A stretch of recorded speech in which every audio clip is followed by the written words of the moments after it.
നമ്മൾ ഇന്ന് നമ്മുടെ കെമിസ്ട്രിയിലെ സെക്കൻഡ് ചാപ്റ്റർ ആയിട്ടുള്ള ആസിഡ് ബേസിസ് ആൻഡ് സോൾട്സ് വെറും 30 മിനിറ്റ്സിൽ പഠിക്കാൻ പോവാണ്. കംപ്ലീറ്റ് NCERT നമ്മൾ എന്ത് ചെയ്യും 30 മിനിറ്റ്സിൽ കവർ ചെയ്യും. അപ്പൊ നിങ്ങൾ എന്ത് ചെയ്താൽ മതി, മിസ്സിന്റെ കൂടെ ഇരുന്നാൽ മാത്രം മതി. ഈ ചാപ്റ്റർ ഫുൾ സെറ്റ് ആയിട്ട് നമുക്ക് എന്ത് ചെയ്യാം, കംപ്ലീറ്റ് ചെയ്യാം. അപ്പൊ എന്തൊക്കെയാണ് നമുക്ക് ഈ ചാപ്റ്ററിൽ പഠിക്കാനുള്ളത് അല്ലെ?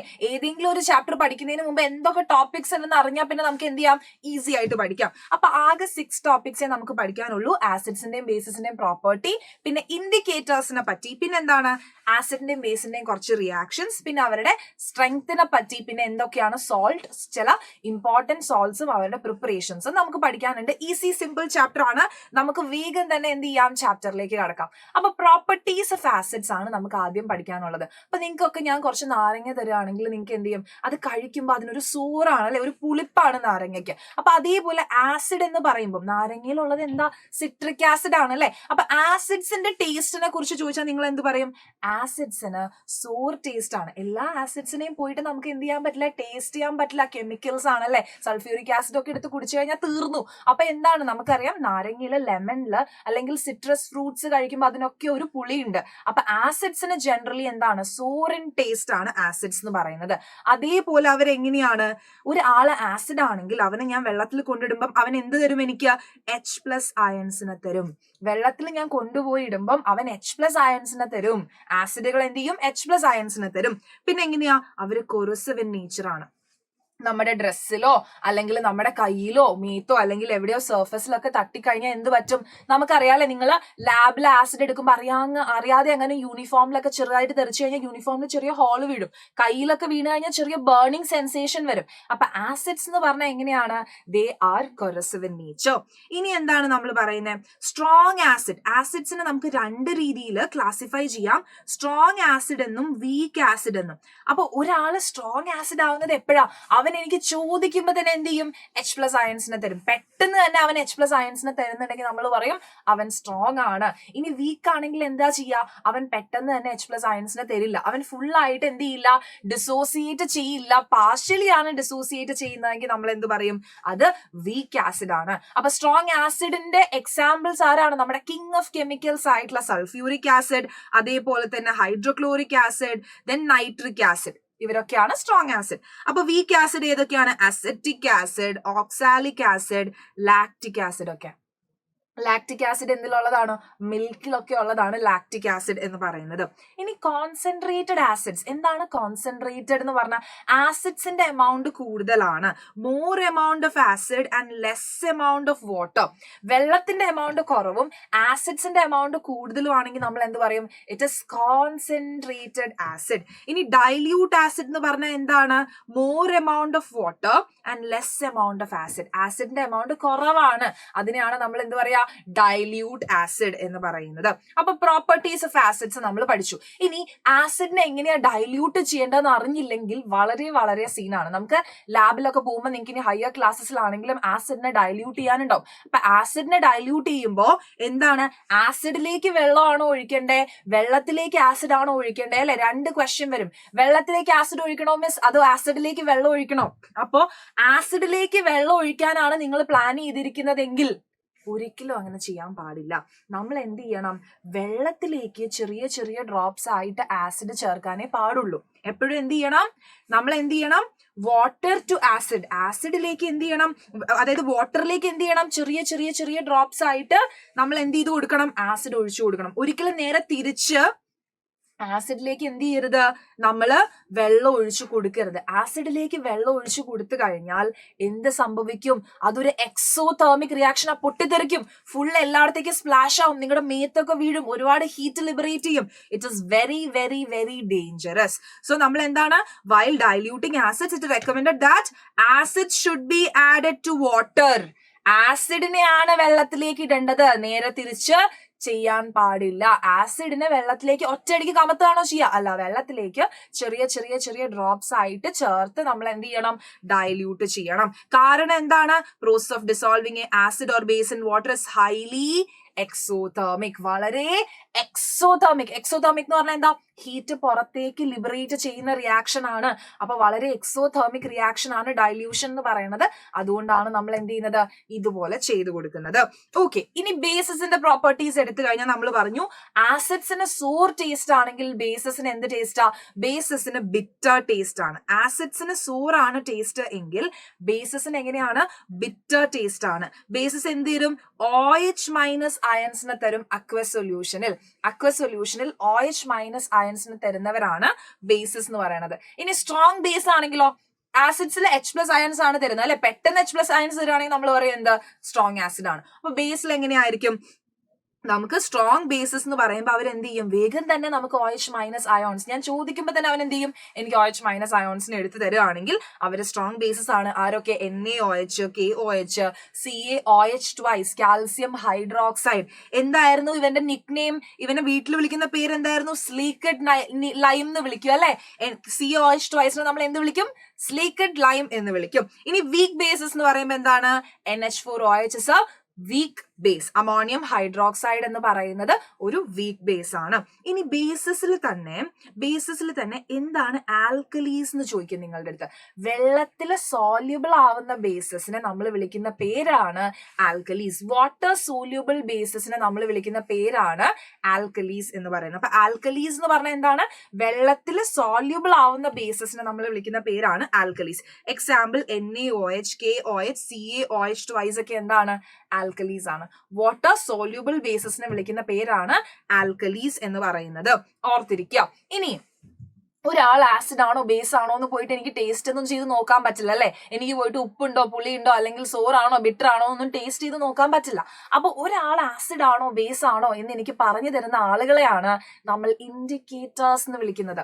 നമ്മൾ റോഡിലൂടെ വണ്ടി ഓടിച്ചു പോകുമ്പോൾ നമുക്ക് അങ്ങനെയല്ല, എനിക്ക് ലെഫ്റ്റിലേക്ക് പോകണമെങ്കിൽ ഞാൻ എന്ത് ചെയ്യും, ലെഫ്റ്റ് ഇൻഡിക്കേറ്റർ ഇടും അല്ലെ. അപ്പൊ ബാക്കിൽ വരുന്ന ആൾക്കറിയാം ഞാൻ ലെഫ്റ്റിലേക്കാ പോകാൻ പോകുന്നത്. റൈറ്റിലേക്ക് പോകണമെങ്കിൽ ഞാൻ എന്ത് ചെയ്യും, റൈറ്റ് ഇൻഡിക്കേറ്റർ ഇടും. അതേപോലെ ഒരാള് ആസിഡ് ആണോ ബേസ് ആണോ എന്ന് ഇൻഡിക്കേറ്റ് ചെയ്യുന്ന ആളുകളെയാണ് നമ്മൾ എന്ത് വിളിക്കുന്നത്, ഇൻഡിക്കേറ്റേഴ്സ് എന്ന് വിളിക്കുന്നത്. അപ്പൊ ഇൻഡിക്കേറ്റേഴ്സ് എന്ന് പറയുമ്പോൾ കണ്ടോ, സബ്സ്റ്റൻസസ് എങ്ങനെയാ അവർ ഇൻഡിക്കേറ്റ് ചെയ്യുക, അവരുടെ കളറ് മാറ്റിയിട്ട് അല്ലെങ്കിൽ അവരുടെ സ്മെല്ല് മാറ്റിയിട്ടാണ് അവർ ഇൻഡിക്കേറ്റ് ചെയ്യുക ഒരാൾ ആസിഡ് ആണോ ബേസ് ആണോ എന്ന്. കളർ അല്ലെങ്കിൽ സ്മെല്ലാണ് ചേഞ്ച് ചെയ്ത് കാണിക്കുക. അപ്പൊ നമുക്ക് നോക്കാം, 3 തരത്തിലുള്ള ഇൻഡിക്കേറ്റേഴ്സ് ഉണ്ട്. ആദ്യത്തത് എന്താ, നാച്ചുറൽ ഇൻഡിക്കേറ്റർ.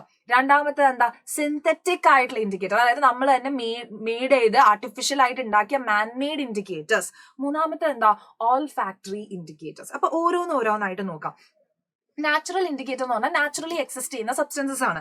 അതായത് നമ്മുടെ മഞ്ഞളിൽ ഞാൻ എടുത്തു കഴിഞ്ഞാൽ എനിക്കറിയാം മഞ്ഞൾ എന്ത് കളറാണ്, നിങ്ങൾക്ക് എല്ലാവർക്കും അറിയാം, യെല്ലോ കളറാണ്. ഇനി ഇത് മഞ്ഞള് ആസിഡുമായിട്ട് പ്രസൻസ് വരുമ്പം എന്ത് സംഭവിക്കും, അത് ഒരു കളർ ചേഞ്ചും കാണിക്കില്ല. പക്ഷെ ബേസുമായിട്ട് പ്രസൻസ് വരുന്നുണ്ടെങ്കിൽ അതിന്റെ കളർ എന്തായിട്ട് മാറും, റെഡിഷ് ബ്രൗൺ കളർ ആയിട്ട് മാറും. ഓക്കെ, അപ്പൊ നമ്മൾക്ക് ഇതിനൊരു ബേസിക് എക്സാമ്പിൾ ഞാൻ പറയാം. നമ്മൾ ഫുഡ് കഴിക്കുമ്പോൾ നമ്മുടെ മേത്ത് എന്തെങ്കിലും കറി വീണു, മഞ്ഞളൊക്കെ ആയിട്ടുള്ള എന്തെങ്കിലും മൂലേറി പോലത്തെ എന്തെങ്കിലും കറി നമ്മുടെ മേത്ത് വീണ് കഴിഞ്ഞാൽ നമ്മൾ എന്ത് ചെയ്യും, ഫസ്റ്റ് ഇൻസ്റ്റിങ്ക്റ്റിൽ പോയിട്ട് അത് എന്ത് ചെയ്യും, നമ്മൾ കഴുകാൻ നോക്കും അല്ലെ. അപ്പൊ സോപ്പിട്ട് കഴുകാൻ നോക്കുമ്പോൾ നിങ്ങൾ ശ്രദ്ധിച്ചിട്ടുണ്ടോ, ആ മഞ്ഞളിന്റെ മഞ്ഞ കളർ മാറി അതൊരു റെഡിഷ് ബ്രൗൺ കളറിലേക്ക് മാറും. കാരണം എന്താ, സോപ്പ് എന്ന് പറയുന്നത് ഒരു ബേസ് ആണ് അല്ലെ. അപ്പൊ ബേസുമായിട്ട് നമ്മുടെ ടേമറിക് കോണ്ടാക്ട് വരുമ്പം അത് കളർ മാറി ഒരു റെഡിഷ് ബ്രൗൺ കളർ ആവും. നിങ്ങൾ കറിയൊക്കെ മേത്ത് വീണത് സോപ്പ് വെച്ച് കഴുകാൻ ശ്രമിച്ചിട്ടുണ്ടെങ്കിൽ നിങ്ങൾക്ക് ഇത് മനസ്സിലാവും. ഇത് പെട്ടെന്ന് കളർ വരുമ്പോൾ നമ്മൾ അശ്വ മഞ്ഞ കളർ ആയിരുന്നല്ലോ ആദ്യം, ഇപ്പൊ എന്താ ഒരു റെഡിഷ് ബ്രൗൺ കളർ വന്നത്. ഇറ്റ് ഇസ് ബിക്കോസ് അത് മഞ്ഞൾ നമുക്ക് ഇൻഡിക്കേറ്റ് ചെയ്ത് തരുകയാണ് ആ സോപ്പ് എന്ന് പറയുന്നത് ഒരു ബേസ് ആണ്. അപ്പൊ ബേസിന്റെ പ്രസൻസിൽ മഞ്ഞൾ എന്ത് കളർ കാണിക്കും, റെഡിഷ് ബ്രൗൺ കളർ കാണിക്കും. വളരെ വളരെ ഇമ്പോർട്ടന്റ് ആണ്. ഇനി രണ്ടാമത്തെ നാച്ചുറൽ ഇൻഡിക്കേറ്റർ എന്ന് പറഞ്ഞാൽ ലിറ്റ്മസ് പേപ്പറാണ്. നമുക്ക് എല്ലായിടത്തും പോയിട്ട് ഈ മഞ്ഞപ്പൊടിയും കൊണ്ട് നടക്കാൻ പറ്റില്ല. അപ്പൊ നമുക്ക് ഒരാൾ ആസിഡ് ആണോ ബേസ് ആണോ എന്ന് ഈസി ആയിട്ട് കണ്ടുപിടിക്കണമെങ്കിൽ എന്ത് ചെയ്താൽ മതി, ലിറ്റ്മസ് പേപ്പർ കൊണ്ടുപോയാൽ മതി. അപ്പൊ ലിറ്റ്മസ് പേപ്പർ 2 കളറിലുണ്ട്, റെഡ് കളറിലും ഉണ്ട്, ബ്ലൂ കളറിലും ഉണ്ട്. കണ്ടോ, റെഡ് ലിറ്റ്മസും ഉണ്ട്, ബ്ലൂ ലിറ്റ്മസും ഉണ്ട്. അപ്പൊ ഞാനൊരു ബ്ലൂ ലിറ്റ്മസിനെ കൊണ്ടുപോയിട്ട് ആസിഡിൽ നമ്മൾ ഡിപ്പ് ചെയ്ത് കഴിഞ്ഞാൽ ബ്ലൂ ലിറ്റ്മസ് പേപ്പർ എന്ത് കളർ കാണിക്കും, റെഡ് കളർ കാണിക്കും. ബ്ലൂ ലിറ്റ്മസ് പേപ്പറിനെ ഞാൻ ആസിഡിൽ ഡിപ്പ് ചെയ്ത് കഴിഞ്ഞാൽ ബ്ലൂ ലിറ്റ്മസ് പേപ്പർ എന്ത് കളർ കാണിക്കും, റെഡ് കളർ കാണിക്കും. ഇനി ഞാനൊരു റെഡ് ലിറ്റ്മസ് പേപ്പറിനെ ബേസിൽ കൊണ്ടുപോയിട്ട് മുക്കിക്കഴിഞ്ഞാൽ എന്ത് കളർ കാണിക്കും, ബ്ലൂ കളർ കാണിക്കും. ഇതെങ്ങനെ ഓർത്ത് വെക്കും മിസ്, ഇതെങ്ങനെ ഓർത്ത് വെക്കും, റെഡ് ആണോ ബ്ലൂ ആണോ, ഈസി ആയിട്ട് ഓർത്തിരിക്കാം. ബേസസ് എന്ന് പറയുമ്പോ എങ്ങനെയാണ്, ബേസസ് ബ്ലൂ, ബേസസ് ബ്ലൂ അല്ലെ. അപ്പൊ ബി എന്ന് ഓർത്താൽ മതി. B for base, B for blue. അപ്പൊ രണ്ടുപേരും എന്താണ്, ബ്ലൂ കളർ കാണിക്കും. Litmus paper, red litmus paper blue ആവുകയാണെങ്കിൽ അത് ബേസ് ആണ്. അപ്പൊ നേരെ തിരിച്ച് റെഡ് ആണ് കാണിക്കുന്നതെങ്കിലോ അത് ആസിഡ് ആണ്. അപ്പൊ ലിറ്റ്മസ് പേപ്പർ നോക്കുകയാണെങ്കിൽ നോക്കിക്കേ, റെഡ് ലിറ്റ്മസ് പേപ്പറിന്റെ ഒറിജിനൽ കളർ എന്താ, ഒരു സംശയമില്ല റെഡ് ആണ്. അത് ആസിഡിലാണെങ്കിൽ അതിന് കളർ ചേഞ്ച് ഒന്നും ഉണ്ടാവില്ല. അതിനെ ഞാൻ ബേസിലാണ് കൊണ്ട് ഡിപ്പ് ചെയ്യുന്നത് എങ്കിൽ അത് ബ്ലൂ കളർ ആയിട്ട് മാറും. ബ്ലൂ ലിറ്റ്മസ് പേപ്പറിന്റെ ശരിക്കുള്ള കളർ ബ്ലൂ കളർ ആണ്. അത് ആസിഡിലാണെങ്കിൽ അത് റെഡ് ആയിട്ട് മാറും. ഇനി അതിനെ ഞാൻ ബേസിലാണ് മുക്കിക്കൊണ്ട് വെക്കുന്നതെങ്കിലോ, ബ്ലൂ ലിറ്റ്മസ് പേപ്പറിനെ എടുത്ത് ഞാൻ ഒരു ബേസിലാണ് ഡിപ്പ് ചെയ്തതെങ്കിലോ അത് കളർ മാറില്ല, ബ്ലൂ ആയിട്ട് തന്നെ ഇരിക്കും. അപ്പൊ എനിക്ക് മനസ്സിലാവും ഇതൊരു ബേസ് ആണ്. സെറ്റ് ആണല്ലോ, സെറ്റ് ആണ്. ഇനി സിന്തറ്റിക് ഇൻഡിക്കേറ്റേഴ്സ് എന്ന് പറഞ്ഞാൽ നമ്മൾ ഉണ്ടാക്കിയെടുത്തിരിക്കുന്ന മാൻമെയ്ഡ് ആയിട്ടുള്ള ആർട്ടിഫിഷ്യലി പ്രിപ്പയർ ചെയ്തിട്ടുള്ള ഇൻഡിക്കേറ്റേഴ്സ് ആണ്. രണ്ടുപേരുണ്ട്, വളരെ വളരെ വളരെ ഇമ്പോർട്ടന്റ് ആണ്. മീത്തൈൽ ഓറഞ്ചും ഫിനോഫ്തലീനും. മീത്തൈൽ ഓറഞ്ചിന് നല്ല ഓറഞ്ച് കളറാണ്, പേരിൽ തന്നെ ഉണ്ട് മീത്തൈൽ ഓറഞ്ച് അല്ലെ. അപ്പൊ ആസിഡ്സിലേക്ക് വരുമ്പോൾ മീത്തൈൽ ഓറഞ്ച് റെഡ് കളർ കാണിക്കും. ആസിഡ് ആവുമ്പോൾ ഈ orange colour of methyl orange പെട്ടെന്ന് കൂടി കൂടി അത് റെഡ് ആയിട്ട് മാറും. ബേസ് ആവുമ്പോൾ അപ്പൊ തന്നെ ഇവൻ കളർ മാറി യെല്ലോ ആണെന്ന് കാണിക്കും. ഓക്കെ, ഇനി ഫിനോഫ്തലീൻ ആണെങ്കിൽ പൊതുവെ ഫിനോഫ്തലീൻ നമ്മുടെ വെള്ളം പോലെ ഇരിക്കുന്ന സാധനം, അതിന് കളർ ഒന്നും ഇല്ല. ഇനി അത് ആസിഡ്സിലേക്ക് വരുമ്പോൾ കളർലെസ് ആയിരിക്കും. ഇനി ബേസ് ആണെങ്കിൽ ഫിനോഫ്തലിന് ഇതേപോലെ കണ്ടോ, ഇതേപോലെ നല്ല ഭംഗിയുള്ളൊരു പിങ്ക് കളർ ആയിരിക്കും ഫിനോഫ്തലിന് ഉണ്ടാവാം. അപ്പൊ ആസിഡ്സിൽ കളർലെസ് ആയിരിക്കും, ബേസിസിലാണെങ്കിൽ എങ്ങനെയാണ്, അതൊരു പിങ്ക് കളർ കാണിക്കും ഫിനോഫ്തലീൻ എന്ന് പറയുന്നത്. ഓക്കെ, ഇനി ഓൾഫാക്ടറി ഇൻഡിക്കേറ്റേഴ്സ് എന്ന് പറഞ്ഞാൽ സ്മെല്ല് വെച്ചിട്ടാണ് നമുക്ക് തിരിച്ചറിയാൻ പറ്റുന്നത്. ഫോർ എക്സാമ്പിൾ നമ്മുടെ ഓണിയൻ അല്ലെങ്കിൽ എന്താണ് വാനില എക്സ്ട്രാക്ട്. അപ്പൊ ആസിഡ്സിലാണെങ്കിൽ നമുക്ക് ഓർത്ത് പഠിക്കാൻ ഈസിയാണ്. ആസിഡിലാണെങ്കിൽ സ്മെല്ല്, വാനില എക്സ്ട്രാക്റ്റിന്റെ ആണെങ്കിലും ഒണിയന്റെ ആണെങ്കിലും സ്മെല്ല് റീറ്റെയിൻ ചെയ്യും. പക്ഷെ ബേസുമായിട്ടാണ് കോണ്ടാക്ട് വരുന്നതെങ്കിൽ എന്താണ്, പെട്ടെന്ന് അതിന്റെ സ്മെല്ല് പോകും. നമുക്കറിയാം വാനില എക്സ്ട്രാക്ട് ഒക്കെ നമ്മൾ കേക്കൊക്കെ ഉണ്ടാക്കാൻ മേടിക്കുന്നത് അതിന് ഭയങ്കര നല്ല സ്മെല്ലാണ് ഉള്ളത് അല്ലെ. അപ്പൊ പെട്ടെന്ന് ഞാൻ അതിനെ ആസിഡുമായിട്ട് കോണ്ടാക്ട് ചെയ്ത് വരുത്തി കഴിഞ്ഞാൽ പെട്ടെന്ന് അതിന്റെ സ്മെല്ല് അങ്ങനെ തന്നെ എന്ത് ചെയ്യും, റീറ്റെയിൻ ചെയ്യും. ബേസ് ആയിട്ടാണ് കോണ്ടാക്ട് വരുത്തുന്നതെങ്കിലോ സ്മെല്ല് വാനിഷ് ആയി പോവും. അങ്ങനെ നമുക്ക് എന്താണ്, സ്മെല്ല് ചേഞ്ച് ചെയ്യുമ്പോൾ നമുക്ക് സ്മെല്ല് ചേഞ്ച് ചെയ്തുകൊണ്ട് അത് നമ്മൾ ആസിഡ് ആണോ ബേസ് ആണോ എന്ന് ഇൻഡിക്കേറ്റ് ചെയ്യുന്ന ആളുകളെയാണ് നമ്മൾ ഓൾഫാക്ടറി ഇൻഡിക്കേറ്റേഴ്സ് എന്ന് വിളിക്കുന്നത്. സെറ്റ് ആണല്ലോ. ഇനി ഉണ്ടല്ലോ നമ്മൾ ഡെയിലി യൂസ് ചെയ്യുന്ന നാച്ചുറലി ഒക്കറിങ് ആയിട്ടുള്ള കുറെ ആസിഡ്സ് ഉണ്ട്. നമ്മുടെ വിനീഗറിലുള്ള അസറ്റിക് ആസിഡ്, ഓറഞ്ചിലും ലെമണിലും ഒക്കെ ഉള്ള സിട്രിക് ആസിഡ്, നമ്മുടെ പുളിയിലുള്ള ടാർട്ടാറിക് ആസിഡ്, ടൊമാറ്റോ എടുക്കുമ്പോൾ ടൊമാറ്റോയ്ക്ക് ഒരു പുളിയില്ലേ, അതെന്താണ്, ഒക്സാലിക് ആസിഡ് കാരണമാണ്. പിന്നെ കേർഡില് നമ്മുടെ തൈരിലുള്ളത് ലാക്റ്റിക് ആസിഡ് ആണ്. ലെമണിലും ഓറഞ്ചിലും ഒക്കെ സിട്രിക് ആസിഡ് ആണ്. പിന്നെ ഉറുമ്പ് കടിച്ചു കഴിഞ്ഞാൽ നമുക്ക് വേദനിക്കില്ലേ, അതെന്തുകൊണ്ടാണ്, അതൊരു മെത്തനോയിക് ആസിഡ് ഉള്ളതുകൊണ്ടാ. അതേപോലെ തന്നെ നെറ്റിൽ സ്റ്റിങ്. ഈ നെറ്റിൽ എന്താന്ന് നിങ്ങൾക്കറിയോ, നമ്മുടെ ഈ ചൊറിയണം എന്നൊക്കെ പറയും, അതിന്റെ ഇലയിൽ തൊട്ട് കഴിഞ്ഞാൽ നമുക്ക് ചൊറിയാൻ തുടങ്ങും ഭയങ്കരമായിട്ട്. അതിലും എന്താ ഉള്ളത്, മെത്തനോയിക് ആസിഡ് ആണ് ഉള്ളത്. ഓർത്തിരിക്കുക, നിങ്ങൾക്ക് എന്ത് ചെയ്യാം, ഒരു മാർക്കിന് ഇങ്ങനെ ഫിൽ ഇൻ ദ ബ്ലാങ്ക്സ് പോലെയൊക്കെ ചോദിക്കാവുന്ന ക്വസ്റ്റ്യൻ ആണ്. ഇനി എന്ത് ചെയ്യാം, 1 മാർക്ക് ക്വസ്റ്റ്യൻ MCQ പോലെ ചോദിക്കാൻ പറ്റുന്ന ക്വസ്റ്റ്യൻ ആണ്. ഇനി നമുക്ക് ആസിഡ്സിന്റെ ഫിസിക്കൽ പ്രോപ്പർട്ടീസ് ആണ് നമ്മൾ പഠിച്ചത്. ഇനി നമുക്ക് അതിന്റെ കെമിക്കൽ പ്രോപ്പർട്ടീസ് ഓഫ് ആസിഡ്സ് പഠിക്കണം, ഇവരുടെ റിയാക്ഷൻസ് പഠിക്കണം. വളരെ ഈസിയാണ്. അതായത് ആസിഡ് ആണെങ്കിലും ബേസ് ആണെങ്കിലും നമ്മളുടെ മെറ്റലുകളായിട്ട് റിയാക്ട് ചെയ്ത് കഴിഞ്ഞാൽ, ആസിഡ് ആണെങ്കിലും ബേസ് ആണെങ്കിലും മെറ്റലുകളായിട്ട് റിയാക്ട് ചെയ്ത് കഴിഞ്ഞാൽ എന്ത് സംഭവിക്കും, ഹൈഡ്രജൻ ഗ്യാസ് ലിബറേറ്റ് ചെയ്യും. ആസിഡ് ആണെങ്കിലും ബേസ് ആണെങ്കിലും മെറ്റൽസ് ആയിട്ട് റിയാക്ട് ചെയ്ത് കഴിഞ്ഞാൽ എന്ത് പറ്റും, ഹൈഡ്രജൻ ഗ്യാസ് ഉണ്ടാവും. ഹൈഡ്രജൻ ഗ്യാസ് എന്ത് സംഭവിക്കും, ഉണ്ടായ ഹൈഡ്രജൻ ഗ്യാസ് പറന്ന് പോകും. അപ്പം HCl-ഉം സിങ്കും കൂടി ഞാൻ റിയാക്ട് ചെയ്യുമ്പോൾ എനിക്ക് എന്തുണ്ടായി, സിങ്ക് ക്ലോറൈഡും ഹൈഡ്രജനും ഉണ്ടായി. ആരുണ്ടായി, ഹൈഡ്രജൻ ഗ്യാസ് ഉണ്ടായി. അപ്പൊ ആസിഡ്സ് ആണെങ്കിലും ബേസസ് ആണെങ്കിലും മെറ്റൽസ് ആയിട്ട് റിയാക്ട് ചെയ്ത് എന്തുണ്ടാവും, ഹൈഡ്രജൻ ഗ്യാസ് ലിബറേറ്റ് ചെയ്യും. അപ്പോൾ ഹൈഡ്രജൻ ഗ്യാസ് ഉണ്ടായി എന്ന് പറഞ്ഞു അല്ലെ, പക്ഷെ ഉണ്ടായ ഗ്യാസ് ഹൈഡ്രജൻ ആണോ ഇല്ലേ എന്ന് എനിക്ക് എങ്ങനെ മനസ്സിലാവും അല്ലെ. നമുക്ക് ഈ ഗ്യാസിനെ കണ്ണുകൊണ്ട് കാണാൻ പറ്റില്ല. അപ്പൊ ഉണ്ടായ ആള് ഹൈഡ്രജൻ ആണോ ഇല്ലേന്ന് മനസ്സിലാക്കാനായിട്ട് നമ്മൾ എന്ത് ചെയ്യണം, ഏത് ബീക്കറിലാണോ റിയാക്ഷൻ നടന്നത് അതിന്റെ മേളിലേക്ക് ഒരു ബേണിംഗ് കാൻഡിൽ കൊണ്ടുപോയിട്ട് എന്ത് ചെയ്യണം, പിടിക്കണം. ഒരു ബേണിംഗ് കാൻഡിൽ അല്ലെങ്കിൽ ഒരു ബേണിംഗ് മാച്ച് സ്റ്റിക് ഒക്കെ കൊണ്ടുപോയി കഴിഞ്ഞാൽ അതൊരു പോപ്പ് ശബ്ദത്തിൽ എന്ത് ചെയ്യും, ബേൺ ചെയ്യും. ഒരു പോപ്പ് ശബ്ദം കേൾക്കും. ഹൈഡ്രജൻ ആണ് ഒരു പോപ്പ് ശബ്ദത്തിൽ ബേൺ ചെയ്യുന്നത്. അപ്പൊ ഒരു പോപ്പ് സൗണ്ട് കേൾക്കുകയാണെങ്കിൽ അപ്പൊ തന്നെ എനിക്ക് മനസ്സിലാവും, അത് ഹൈഡ്രജന്റെ ഒരു പൊട്ടിത്തെറിയാണ്, ഹൈഡ്രജന്റെ പോപ്പ് സൗണ്ട് ആണെന്ന്. അപ്പൊ ഹൈഡ്രജൻ ആണോ എന്ന് ടെസ്റ്റ് ചെയ്യാനുള്ളൊരു മെത്തേഡ് എന്താണ്, ബേണിംഗ് ക്യാൻഡിൽ നമ്മൾ എന്ത് ചെയ്യണം, അതിന്റെ അടുത്ത് കൊണ്ടുപോയി കഴിഞ്ഞാൽ നമുക്ക് മനസ്സിലാവും, ഒരു പോപ്പ് ശബ്ദത്തിൽ കത്തുകയാണെങ്കിൽ നമുക്ക് മനസ്സിലാവും ഇറ്റ് ഇസ് ഹൈഡ്രജൻ. ഹൈഡ്രജൻ ഉണ്ടായെന്നുള്ള എവിഡൻസ് കിട്ടി. അപ്പൊ മെറ്റൽസ് ആയിട്ട് റിയാക്ട് ചെയ്യുമ്പോൾ ആസിഡ്സ് ആണെങ്കിലും ബേസസ് ആണെങ്കിലും എന്താണ്, ഹൈഡ്രജൻ ഗ്യാസിനെ ലിബറേറ്റ് ചെയ്യുന്നു. ഇനി metal carbonates and metal hydrogen carbonates ആയിട്ട് റിയാക്ട് ചെയ്യുമ്പോൾ എന്ത് സംഭവിക്കും, ബേസസിന് ഒരു റിയാക്ഷനും സംഭവിക്കില്ല. ബേസസ് എന്താണ്, റിയാക്ട് ചെയ്യില്ല. ബേസ് റിയാക്ട് ചെയ്യില്ല. ഇനി എന്താണ്, ആസിഡ്സ് ആണെങ്കിൽ എന്ത് വെച്ച് സംഭവിക്കും, സോൾട്ടും കാർബൺ ഡൈ ഓക്സൈഡും വാട്ടറും ഉണ്ടാവും. മെറ്റൽ കാർബണേറ്റ്സ് അല്ലെങ്കിൽ മെറ്റൽ ഹൈഡ്രജൻ കാർബണേറ്റ്സ് ആസിഡ്സ് ആയിട്ട് റിയാക്ട് ചെയ്യുമ്പോൾ എന്തുണ്ടാവും, സോൾട്ടും കാർബൺ ഡൈ ഓക്സൈഡും വാട്ടറും ഉണ്ടാവും. നോക്കിക്കേ, HCl-ഉം Na2CO3 ദാറ്റ് ഇസ് സോഡിയം കാർബണേറ്റും കൂടി റിയാക്ട് ചെയ്യുമ്പോൾ ആരുണ്ടായി, NaCl, CO2 ആൻഡ് H2O ഉണ്ടായി. അതുപോലെ HCl-ഉം സോഡിയം ഹൈഡ്രജൻ കാർബണേറ്റ് അല്ലെങ്കിൽ സോഡിയം ബൈകാർബണേറ്റ് എന്ന് നമ്മൾ വിളിക്കും. ഇവർ തമ്മിൽ റിയാക്ട് ചെയ്യുമ്പോൾ NaCl-ഉം CO2-ഉം H2O-യും ഉണ്ടായി. സെറ്റ് ആണല്ലോ, സെറ്റ് ആണ്. ഇനി നോക്കിക്കേ, ഈ ഉണ്ടായത് കാർബൺ ഡൈ ഓക്സൈഡ് ആണ് അല്ലെ. നേരത്തെ മെറ്റൽ സൈഡ് റിയാക്ട് ചെയ്തപ്പോൾ ഹൈഡ്രജൻ ഉണ്ടായി. ഇവിടെ മെറ്റൽ കാർബണേറ്റ്സ് അല്ലെങ്കിൽ മെറ്റൽ ഹൈഡ്രജൻ കാർബണേറ്റ്സ് ആയിട്ട് റിയാക്ട് ചെയ്യുമ്പോൾ കാർബൺ ഡൈ ഓക്സൈഡ് ഉണ്ടാവും. കാർബൺ ഡൈ ഓക്സൈഡ് ഉണ്ടാവും. അപ്പൊ ഈ കാർബൺ ഡൈ ഓക്സൈഡ് ഉണ്ടായി അല്ലെ എന്ന് ഞാൻ എങ്ങനെ കൺഫേം ചെയ്യും, അതിന് വേണ്ടിയിട്ടാണ് നമ്മൾ ലൈം വാട്ടർ ടെസ്റ്റ് ചെയ്യുന്നത്. കാർബൺ ഡൈ ഓക്സൈഡിന്റെ പ്രസൻസ് കാണിക്കാൻ വേണ്ടിയിട്ടാണ് നമ്മൾ ലൈം വാട്ടർ ടെസ്റ്റ് ചെയ്യുന്നത്. അപ്പൊ ലൈം വാട്ടർ ടെസ്റ്റ് ചെയ്യുമ്പോൾ എന്താണെന്ന് ചെയ്യുന്നത്, നമ്മള് ലൈം വാട്ടർ എന്ന് പറഞ്ഞാൽ നമ്മുടെ നാരങ്ങ വെള്ളം അല്ല അല്ലെ. നമ്മൾ കടയിൽ പോയിട്ട് ചേട്ടാ ഒരു ലൈമും പഫ്സ് എന്ന് പറയുന്ന ഓർഡർ അല്ല, ആ ഒരു എന്താ പറയാ, ആ ഒരു ഇത് നിങ്ങൾ ആലോചിക്കരുത്.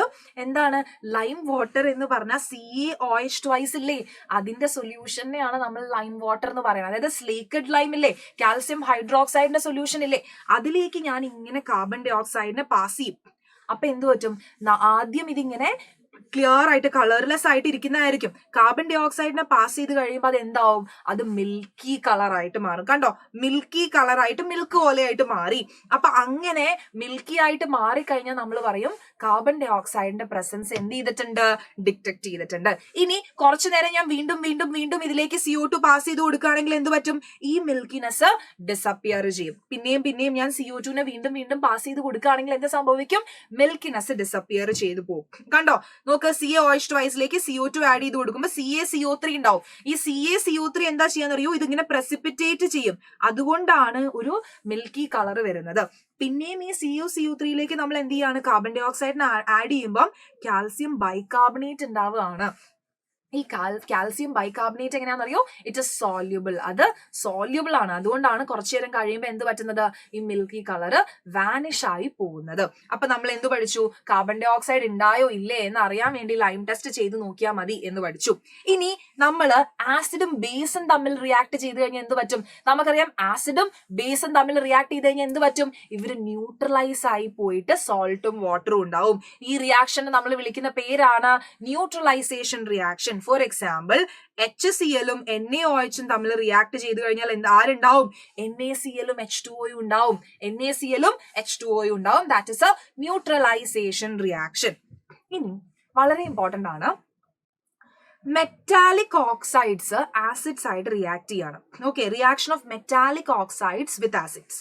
അപ്പൊ നമ്മൾ പഠിച്ചിട്ടുണ്ട് മെറ്റാലിക് ഓക്സൈഡുകൾ എങ്ങനെയാണ്, അവര് ബേസിക് ഇൻ നേച്ചർ ആണ്. മറന്നു പോകുന്നവർക്ക് ഇങ്ങനെ ഒരു കോഡ് ആലോചിച്ച് വെച്ചാൽ മതി, മെറ്റാലിക് ഓക്സൈഡ്സ് ബേസിക്. അപ്പൊ നമ്മൾക്ക് ഇല്ലാതെ ജീവിക്കാൻ പറ്റുന്നില്ല ഇപ്പൊ ഒരു സാധനം, ദാറ്റ് ഇസ് മൊബൈൽ ഫോൺ. അപ്പൊ മൊബൈൽ എന്ന് ഓർത്താൽ മതി. മെറ്റാലിക് ഓക്സൈഡുകൾ ബേസിക് ആണ്. മെറ്റാലിക് ഓക്സൈഡുകൾ ബേസിക് ആണ് അല്ലെ. അപ്പൊ ബേസിക് ആയിട്ടുള്ള മെറ്റാലിക് ഓക്സൈഡ് ഒരു ആസിഡിന്റെ കൂടെ റിയാക്ട് ചെയ്യുമ്പോൾ ഇഫക്റ്റീവ്ലി എന്താ സംഭവിക്കുന്നത്, ഒരു ബേസും ആസിഡും തമ്മിൽ റിയാക്ട് ചെയ്ത് ന്യൂട്രലൈസേഷൻ നടക്കുന്നത്. കണ്ടോ, metallic oxide plus acid giving salt and water, neutralisation reaction തന്നെയാ. അപ്പൊ മെറ്റാലിക് ഓക്സൈഡിന് എക്സാമ്പിൾ ആണ് കാൽസ്യം ഓക്സൈഡ്. അപ്പൊ ഈ കാൽസ്യം ഓക്സൈഡും HCl-ഉം കൂടി കമ്പൈൻ ചെയ്തിട്ട് എന്ത് കിട്ടി, CaCl2ഉം H2O-യും കിട്ടി. സെറ്റ് ആണല്ലോ, സെറ്റ് ആണ്. അപ്പൊ ഇതേപോലെ നോൺ മെറ്റാലിക് ഓക്സൈഡും ബേസും കമ്പൈൻ ചെയ്യാം. നോൺ മെറ്റാലിക് ഓക്സൈഡുകൾ എങ്ങനെയാണ്, അസിഡിക് ഇൻ നേച്ചർ ആണ്. മെറ്റാലിക് ഓക്സൈഡുകൾ ബേസിക് ആണെങ്കിൽ നോൺ മെറ്റാലിക് ഓക്സൈഡുകൾ എങ്ങനെയാണ്, they are acidic in nature. അപ്പൊ ഇവർ തമ്മിൽ കമ്പൈൻ ചെയ്തിട്ട് വീണ്ടും സോൾട്ടും വാട്ടറും കിട്ടും. For example, carbon dioxide is a non metallic oxide. അത് CaOH2 ആയിട്ട് കമ്പൈൻ ചെയ്യുമ്പോൾ നമുക്ക് എന്ത് കിട്ടും, CaCO3യും H2O-യും കിട്ടും. സെറ്റ് ആണല്ലോ, സെറ്റ് ആണ്. അങ്ങനെയാണെങ്കിൽ നമ്മൾ പറഞ്ഞു ആസിഡുകൾ എന്ന് പറഞ്ഞു കഴിഞ്ഞാൽ ആസിഡിനെ ഞാൻ എടുത്ത് എന്ത് ചെയ്തു, ആസിഡ് സൊല്യൂഷൻ ആക്കി, വാട്ടർ ആഡ് ചെയ്ത് ആസിഡ് സൊല്യൂഷൻ ആക്കി എന്ന് വിചാരിക്കും. അപ്പൊ ആ സമയത്ത് ഒരാൾ ആസിഡ് ആണെങ്കിൽ അവൻ എന്താ തരിക, H+ അയോൺസ് തരും എന്ന് നമ്മൾ പറഞ്ഞു. അപ്പൊ ശരിക്കും പറയുകയാണെങ്കിൽ ആസിഡ്സ് വെള്ളത്തിന്റെ പ്രസൻസിൽ H+ അയോൺസിനെ പ്രൊഡ്യൂസ് ചെയ്യുന്നുണ്ട്. പക്ഷെ ശരിക്കും ഈ H+ അയോൺസിന് ഒറ്റയ്ക്ക് ഇരിക്കാൻ പറ്റില്ല. H+ അയോൺസിന് ഒറ്റയ്ക്ക് ഇരിക്കാൻ പറ്റില്ല. അപ്പൊ H+ അയോൺ എന്ത് ചെയ്യുന്നറിയോ, ഒരു വാട്ടറിന്റെ കൂടെ പോയി ചേർന്നിരിക്കും. H+ അയോൺസിന് ഒറ്റയ്ക്ക് ഇരിക്കാനേ പറ്റില്ല, അല്ലെ? നമുക്ക് ചിലർക്കൊക്കെ അങ്ങനെ ഉണ്ടാവും, നമുക്ക് റൂമിൽ ഒറ്റയ്ക്കൊന്നും കിടന്നുറങ്ങാൻ പറ്റില്ല. അപ്പൊ നമ്മൾ എപ്പോഴും നമ്മളുടെ സിബ്ലിങ്സിന്റെ കൂടെയോ അല്ലെങ്കിൽ അമ്മയുടെ കൂടെയോ ഒക്കെ പോയിട്ട് കിടന്നുറങ്ങും, രാത്രി ഒറ്റയ്ക്ക് ഉറങ്ങാനൊക്കെ പേടിയുണ്ടാവും. അപ്പൊ അതേപോലെ ഈ H+ അയോൺസിന് ഒറ്റയ്ക്ക് എക്സിസ്റ്റ് ചെയ്യാൻ പറ്റില്ല, അവൻ ആരുടെയും കൂടെയെങ്കിലും ഒരാളുടെയും കൂടെ സപ്പോർട്ട് വേണം. അപ്പൊ ഈ H+ അയോൺസ് ആരുടെ കൂടെ പോവും, H2ന്റെ കൂടെ പോയിട്ട് അവൻ H3O+ ആയിട്ടാണ് എക്സിസ്റ്റ് ചെയ്യുക. H3O+ നമ്മൾ എന്താ വിളിക്കുക, ഹൈഡ്രോണിയം അയൺ ആയിട്ടാണ് നമ്മുടെ H+ അയോൺസ് എക്സിസ്റ്റ് ചെയ്യുക. ഓർത്ത് വെക്കുക. ബേസിസ് എന്ത് വരും, OH- വരും. നോക്ക്, NaOH ഞാൻ വെള്ളത്തിൽ ഇട്ട് കഴിഞ്ഞാൽ അത് എന്ത് ചെയ്യും, OH- ലിബറേറ്റ് ചെയ്യും. ഓക്കെ, KOH ആണെങ്കിലും OH- ലിബറേറ്റ് ചെയ്യും. MgOH ആണെങ്കിലും എന്ത് ചെയ്യും, OH- ലിബറേറ്റ് ചെയ്യും. സെറ്റ് ആണല്ലോ, സെറ്റ് ആണ്. ഇനി നമ്മള് ലിറ്റ്മസ് പേപ്പർ വെച്ചിട്ട് അല്ലെങ്കിൽ ഇൻഡിക്കേറ്റേഴ്സ് വെച്ചിട്ട് ഒരാള് ആസിഡ് ആണോ ബേസ് ആണോ എന്ന് നോക്കുക ചെയ്ത്, അല്ലെ? ആസിഡ് ആണോ ബേസ് ആണോ എന്ന് കണ്ടുപിടിക്കാനേ പറ്റുള്ളൂ. പക്ഷെ എത്ര സ്ട്രോങ് ആസിഡ് ആണ്, എത്ര സ്ട്രോങ് ബേസ് ആണ്, അല്ലെങ്കിൽ വീക്ക് ബേസ് ആണോ, അങ്ങനെയുള്ള അവരുടെ സ്ട്രെങ്ത്തിനെ കുറിച്ച് നമുക്ക് പറയാൻ പറ്റില്ല. അപ്പൊ ആസിഡിന്റെയും ബേസിന്റെയും സ്ട്രെങ്ത്തിനെ കുറിച്ച് നമുക്ക് പറഞ്ഞു തരുന്ന ആളാണ് യൂണിവേഴ്സൽ ഇൻഡിക്കേറ്റർ. അപ്പൊ യൂണിവേഴ്സൽ ഇൻഡിക്കേറ്റർ എന്ന് പറഞ്ഞാൽ അവൻ എന്താ ചെയ്യാന്നറിയൂ, നമ്മൾ പഠിച്ച ഒരുപാട് ഇൻഡിക്കേറ്റേഴ്സിന്റെ ഒരു മിക്സ്ചർ ആണ്. ഇവൻ എന്ത് ചെയ്യുന്നു വെച്ചാൽ ഡിഫറെന്റ് കളേഴ്സ് കാണിക്കും. H+ അയോൺസിന്റെ കോൺസെൻട്രേഷൻ മാറുന്നതിനനുസരിച്ച് ഇവൻ ഡിഫറെന്റ് കളേഴ്സ് കാണിക്കും. അതിൽ നിന്ന് നമുക്ക് കണ്ടുപിടിക്കാൻ പറ്റും എത്ര സ്ട്രോങ്ങർ ആസിഡ് ആണ്, എത്ര വീക്കർ ആസിഡ് ആണ്. അപ്പൊ എങ്ങനെ നമ്മൾ കണ്ടുപിടിക്കാം, നമ്മുടെ pH സ്കെയിൽ വെച്ചിട്ടാ കണ്ടുപിടിക്കുക. pH സ്കെയിൽ എന്താ ചെയ്യാന്നറിയോ, നോക്ക്, it is A scale for measuring H+ ions concentration in A solution. ഇതിൽ P എന്ന് പറഞ്ഞു കഴിഞ്ഞാൽ എന്താ മീൻ ചെയ്യണമെന്ന് അറിയോ, പവർ എന്നാ. അപ്പൊ pH എന്ന് പറഞ്ഞാൽ power of H+ ions concentration ആണ് നമ്മൾ നോക്കുന്നത്. ഒരു സൊല്യൂഷനിൽ എത്രത്തോളം H+ അയോൺസിന്റെ കോൺസെൻട്രേഷൻ ഉണ്ട് എന്നാണ് നമ്മൾ pH സ്കെയിൽ വെച്ച് എന്ത് ചെയ്യുന്നത്, റെപ്രസെന്റ് ചെയ്യുന്നത്. അപ്പൊ pHന്റെ വാല്യൂ 7 ആണെങ്കിൽ നമ്മൾ എന്ത് പറയും, സൊല്യൂഷൻ ന്യൂട്രൽ ആണ്. ഓക്കെ, pHന്റെ വാല്യൂ 7 എന്ന് പറഞ്ഞാൽ ന്യൂട്രൽ സൊല്യൂഷൻ ആണ്. ഇനി നമ്മുടെ വെള്ളം പോലെ, ഇനി pHന്റെ വാല്യൂ <7 ആണെങ്കിൽ അത് എങ്ങനെയായിരിക്കും, അസിഡിക് ആയിരിക്കും. 7ൽ കുറവാണെങ്കിൽ. അപ്പൊ ഞാൻ ചോദിക്കട്ടെ, pHന്റെ വാല്യൂ 1 ആണെങ്കിലോ, വളരെ കുറവാണെങ്കിലോ, ഇറ്റ് ഈസ് വെരി അസിഡിക്. ഇനി pHന്റെ വാല്യൂ 7ൽ കൂടുതലാണെങ്കിൽ അത് എങ്ങനെയായിരിക്കും, ബേസിക് ആയിരിക്കും. ഇനി വെരി ആൽക്കലൈൻ ആണെങ്കിലോ, 14ന്റെ അടുത്തൊക്കെ വരികയാണെങ്കിൽ ആൽക്കലൈൻ, വെരി ആൽക്കലൈൻ ആയിരിക്കും. pH സ്കെയിൽ 1 to 14 ആ പോകുന്നത്. അപ്പൊ ഒരാളുടെ pH 1 ആണെന്ന് പറഞ്ഞു കഴിഞ്ഞാൽ അതെങ്ങനെയാണ്, അതിന്റെ അസിഡിക് വാല്യൂ ഭയങ്കര കൂടുതലാണ്, ഇറ്റ് ഇസ് വെരി അസിഡിക്. ഒരാളുടെ pH 14 ആണെന്ന് പറഞ്ഞാലോ, ഇറ്റ് ഇസ് വെരി എന്താണ്, ആൽക്കലൈൻ ഇൻ നേച്ചർ ആയിരിക്കും. ഒന്ന് ഓർത്തിരിക്കാം, വളരെ ഇമ്പോർട്ടന്റ് ആണ്. ഇനി നമുക്ക് എന്താണ് pH ഇൻ എവറിഡേ ലൈഫിൽ എക്സാമ്പിൾസ് നിങ്ങളുടെ അടുത്ത് ചോദിക്കും. അതായത് നമ്മുടെ ബോഡിക്ക് ഒരു pH ഉണ്ട്, 7 to 7.5 pHന്റെ ഇടയിലാണ് നമ്മുടെ ബോഡിയുടെ ആക്ടിവിറ്റീസ് ഒക്കെ നടക്കുക. നമ്മുടെ ബോഡിയുടെ pH ഡിസ്ട്രോയ് ആയി കഴിഞ്ഞാൽ ഒരു ആക്ടിവിറ്റി നടക്കില്ല. അപ്പൊ നമ്മുടെ ബോഡിയുടെ pH എന്ന് പറഞ്ഞാൽ 7 to 7.8ന്റെ ഇടയിലാണ് നമ്മൾ എന്ത് ചെയ്തിരിക്കുന്നത്, ഉള്ളത്, എക്സിസ്റ്റ് ചെയ്യുന്നത്. ഇനി പ്ലാന്റ്സ് നല്ല രീതിയിൽ വളരണമെങ്കിൽ പ്ലാന്റ്സിന് എങ്ങനെ വേണം, ഒരു ന്യൂട്രൽ pH വേണം. സോയിൽ അസിഡിക് ആയാലും ആൽക്കലൈൻ ആയാലും പ്ലാന്റ്സ് നല്ല രീതിയിൽ വളരില്ല. അപ്പൊ ഈ സോയിൽ ടെസ്റ്റ് ഒക്കെ ചെയ്തിട്ട് ഫാമേഴ്സ് കൃഷി ചെയ്യില്ലേ, അത് ഇതുകൊണ്ടാണ്. pH നോക്കിക്കഴിഞ്ഞാലാണ് സോയിൽസിന്, പ്ലാന്റ്സിന് എന്തുണ്ടാവുള്ളൂ, നല്ല ഹെൽത്തി ഗ്രോത്ത് ഉണ്ടാവുള്ളൂ. ഇനി നിങ്ങൾക്കൊക്കെ അറിയണ കാര്യമാണ്, നമുക്ക് ആസിഡിറ്റി വരും, അല്ലെ? നമ്മൾ ചിലപ്പോൾ ഭക്ഷണമൊക്കെ കഴിക്കാനോ കുറേ ലേറ്റ് ഒക്കെ ആയാലും, അതേപോലെ തന്നെ ഒരുപാട് സ്പൈസി ഫുഡൊക്കെ കഴിച്ചാലും ഒക്കെ എന്ത് പറ്റും, അസിഡിറ്റി വരും. ഈ അസിഡിറ്റി എന്താ വരുന്നത്, നമ്മുടെ സ്റ്റൊമക്കിന്റെ ഉള്ളിലില്ലേ, ഫുഡിനെ ഡൈജസ്റ്റ് ചെയ്യാൻ വേണ്ടിയിട്ട് ഡൈല്യൂട്ട് HCl ഉണ്ട്, അല്ലെ? ഡൈല്യൂട്ട് ഹൈഡ്രോക്ലോറിക് ആസിഡ് ഉണ്ട്. പക്ഷേ ചില സമയത്ത് ഈ ആസിഡിന്റെ പ്രൊഡക്ഷൻ കൂടും. അപ്പോഴാണ് നമുക്ക് അസിഡിറ്റി അല്ലെങ്കിൽ ഇൻഡൈജഷൻ വരുന്നത്. അപ്പൊ ഈ അസിഡിറ്റി വരുമ്പോൾ നിങ്ങൾക്ക് അമ്മ ആന്റാസിഡ് തരാറുണ്ടോ വീട്ടിൽ? മിസ്സിന് എപ്പോഴും ഇടയ്ക്കിടയ്ക്ക് ചിലപ്പോൾ അസിഡിറ്റി ഇഷ്യൂസ് ഒക്കെ വരും. ഈ അൽഫാമും അതും ഇതും കുറെ മസാല ഐറ്റംസ് ഒക്കെ കഴിക്കുമ്പോൾ ഇതുപോലെ അസിഡിറ്റി വരും, നമുക്ക് നെഞ്ചൊക്കെ വേനിക്കുന്ന പോലെ തോന്നും. അപ്പൊ നമ്മൾ എന്ത് ചെയ്യും, ഇതുപോലെ ആന്റാസിഡ്സ് യൂസ് ചെയ്താൽ മതി. അസിഡിറ്റി വരുമ്പോൾ ആന്റാസിഡ് തരും, നല്ല എന്താണ്, ഒരു പിങ്ക് കളറിൽ ആന്റാസിഡ് തരും. അല്ലെങ്കിൽ എന്ത് വരും, ആന്റാസിഡ്സിൽ എന്താ ഉള്ളതെന്ന് അറിയോ, മഗ്നീഷ്യം ഹൈഡ്രോക്സൈഡ് ഉണ്ട്, MgOH ഉണ്ട്, മിൽക്ക് ഓഫ് മഗ്നീഷ്യ എന്നാ പറയാ. ഇവനാണ് നമ്മളുടെ ആസിഡിറ്റി കുറയ്ക്കുക. ഇനി സോഡിയം ഹൈഡ്രജൻ കാർബണേറ്റ് അല്ലെങ്കിൽ കുറച്ച് ബേക്കിംഗ് സോഡ തരും. ഒന്നുമില്ലെങ്കിൽ അമ്മ എന്ത് ചെയ്യും, അസിഡിറ്റി വരുമ്പോൾ നിങ്ങൾക്ക് ഒരു ഇത്തിരി ബേക്കിംഗ് സോഡ കഴിക്കാൻ തരും. അപ്പൊ ഈ ബേക്കിംഗ് സോഡ എന്താണ്, ബേസിക് ആണ്.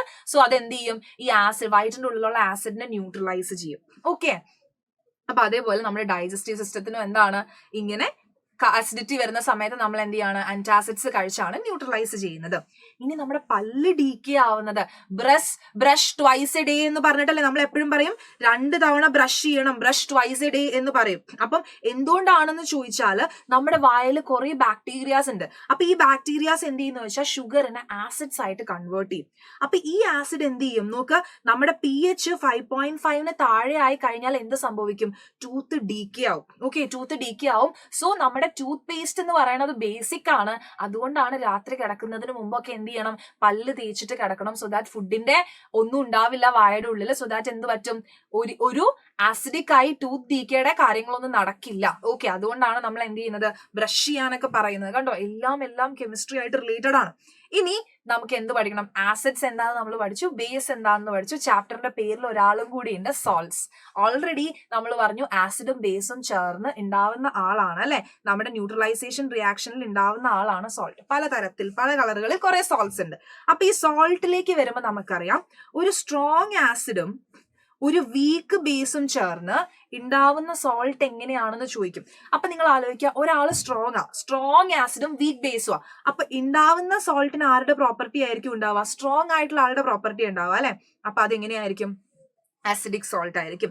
ഇനി വീക്ക് ആസിഡും സ്ട്രോങ് ബേസും ആണെങ്കിൽ ആരാണോ സ്ട്രോങ് അവന്റെ പ്രോപ്പർട്ടി ഇറ്റ് എങ്ങനെയാണ്, ബേസിക് സോൾട്ട് ആയിരിക്കും. ഇനി രണ്ടുപേരും സ്ട്രോങ് ആണെങ്കിൽ എന്ത് സംഭവിക്കും, ന്യൂട്രൽ ആയി പോവും, ന്യൂട്രൽ സോൾട്ടാ. രണ്ടുപേരും വീക്ക് ആണെങ്കിലും എങ്ങനെയാ, ന്യൂട്രൽ ആയിരിക്കും. അപ്പൊ രണ്ടുപേരും വീക്ക് ആണെങ്കിലും രണ്ടുപേരും സ്ട്രോങ് ആണെങ്കിലും ന്യൂട്രൽ ആയിരിക്കും. ഇനി ഒരു സ്ട്രോങ് ആസിഡ് ഒരു വീക്ക് ബേസിനും കൂടി ഉണ്ടാവുന്ന സോൾട്ട് എങ്ങനെയായിരിക്കും, ആസിഡിക് ആയിരിക്കും. ആരാണോ സ്ട്രോങ് അവന്റെ പ്രോപ്പർട്ടി ആയിരിക്കും കാണിക്കാം. ഓക്കെ, അങ്ങനെയാണെങ്കിൽ നമുക്ക് കുറച്ച് ഇമ്പോർട്ടന്റ് ആയിട്ടുള്ള സോൾട്സിനെ പറ്റി പഠിക്കാനുണ്ട്. അതോടെ നമ്മുടെ ചാപ്റ്റർ എന്ത് ചെയ്യും, കഴിയും. അപ്പൊ കോമൺ സോൾട്ട് നമുക്കറിയാം, നമ്മൾ പറയല്ലേ നമുക്ക് ഉപ്പില്ലാത്ത കഞ്ഞി എന്നൊക്കെ നമ്മൾ പറയും. അല്ലെങ്കിൽ ഉപ്പില്ലാത്ത കഞ്ഞി മാത്രമല്ല, ഉപ്പില്ലാതെ നിങ്ങൾ ഭക്ഷണം കഴിച്ചു നോക്കുക, നമുക്ക് കഴിക്കാൻ പറ്റില്ല അല്ലെ. അത് ഉപ്പില്ലാതെന്നല്ല, നമ്മളുടെ കറക്റ്റ് ആ ഉപ്പിന്റെ എമൗണ്ട് വരുമ്പോഴാണ് നമുക്ക് ആ രുചി കറക്റ്റ് ആവുന്നത്. സോ ഉപ്പ് വളരെ വളരെ വളരെ ഇമ്പോർട്ടന്റ് ആണ് അല്ലെ. അപ്പൊ നമ്മുടെ ഉപ്പ്, അതായത് NaCl നമ്മൾ വിളിക്കുന്നത് എങ്ങനെയാണ്, കോമൺ സോൾട്ട് എന്ന് വിളിക്കും അല്ലെ. NaCl എന്താ വിളിക്കുന്നത്, കോമൺ സോൾട്ട്, അല്ലെങ്കിൽ സോഡിയം ക്ലോറൈഡ്, അല്ലെങ്കിൽ ടേബിൾ സോൾട്ട് എന്നൊക്കെ വിളിക്കും. അപ്പൊ ഈ NaCl എങ്ങനെയാണ്, NaCl എങ്ങനെ ഉണ്ടാവുക, നമ്മുടെ NaOH സോഡിയം ഹൈഡ്രോക്സൈഡും HCl കൂടി റിയാക്ട് ചെയ്താണ് നമുക്ക് NaCl ഉണ്ടാവുന്നത്. അപ്പൊ നമുക്കറിയാം NaCl ഉപ്പ് എന്തിനാ യൂസ് ചെയ്യുന്നത്, ഉപ്പ് നമ്മൾ ഫുഡില് അല്ലെ, ഫുഡിന് ടേസ്റ്റ് കിട്ടാൻ വേണ്ടി ഇടുന്നുണ്ട്. അതേപോലെ ഒരുപാട് കെമിക്കൽസിന്റെ മാനുഫാക്ചറിങ്ങിന് നമ്മൾ NaCl യൂസ് ചെയ്യുന്നുണ്ട്. അങ്ങനെ 5 കെമിക്കൽസ് ആണ് നമുക്ക് ഇന്നത്തെ ചാപ്റ്ററിൽ പഠിക്കാനുള്ളത്. 5 കെമിക്കൽസ് അതും കൂടെ പഠിച്ചാൽ നമ്മുടെ ചാപ്റ്റർ കംപ്ലീറ്റ് ആകും.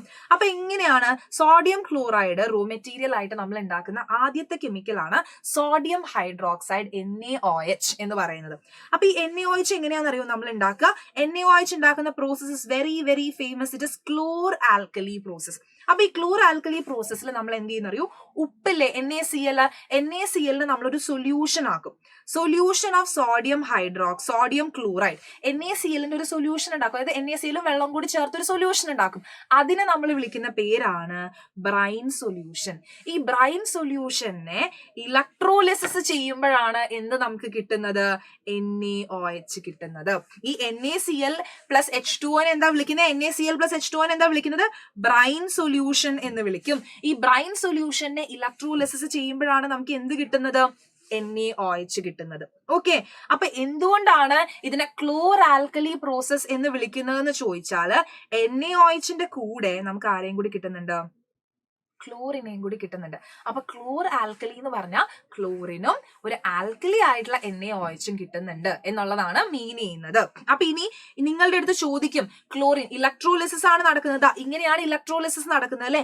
അപ്പൊ ആനോഡിൽ ആരെയാണ് കിട്ടിയത്, കാഥോഡിൽ ആരെയാണ് കിട്ടിയത് എന്ന് ചോദിക്കും. അപ്പൊ ആനോഡില് നമുക്ക് ആരെയാണ് കിട്ടിയത്, ക്ലോറിനെയാണ് നമുക്ക് എന്തിൽ കിട്ടിയത്, ആനോഡിൽ കിട്ടിയത്. ആനോഡില് ക്ലോറിനെ കിട്ടി. കാഥോഡിൽ ആരെ കിട്ടി, ഹൈഡ്രജനെ കിട്ടി.